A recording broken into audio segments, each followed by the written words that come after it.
The nature of problematic sexual behaviors.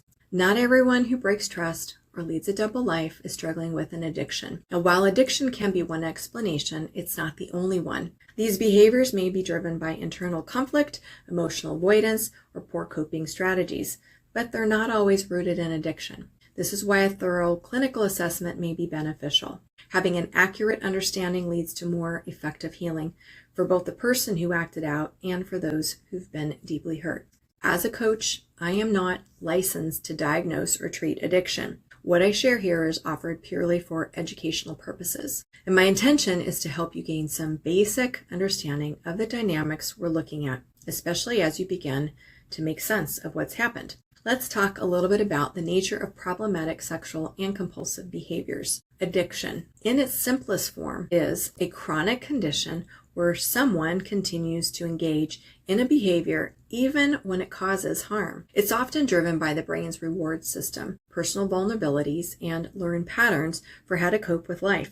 For many, these compulsive behaviors are a way to manage emotional pain, numb distress, or simply check out from the realities of life. This is not to excuse the behavior or minimize the deep hurt it causes, but understanding why someone might turn to these behaviors can help us see the bigger picture. Addictive behaviors can dull emotional responses. They make it easier to avoid feeling overwhelmed. This might feel like relief in the moment, but over time it builds walls and distances the person from themselves and others. Every escape leaves something behind: relationships, responsibilities, even identity. Now, while these strategies might offer momentary relief, the long-term effects are painful. This creates a cycle that's very difficult to break without help. A few words specifically on infidelity, pornography, and masturbation. When repeated or compulsive, infidelity can be a sign of sexual addiction, but it doesn't always mean that. Sometimes people pursue affairs to avoid facing issues, personal or relational. The excitement or novelty becomes a distraction, but the damage left behind is real.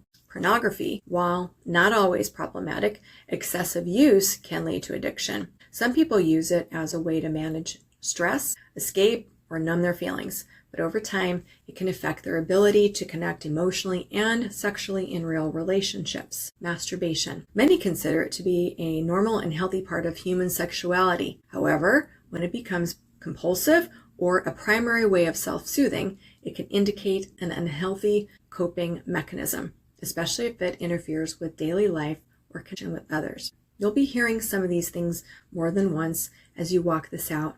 This is how learning happens, layer by layer. And as we go deeper, things will begin to make more sense. Remember, you're not alone in this.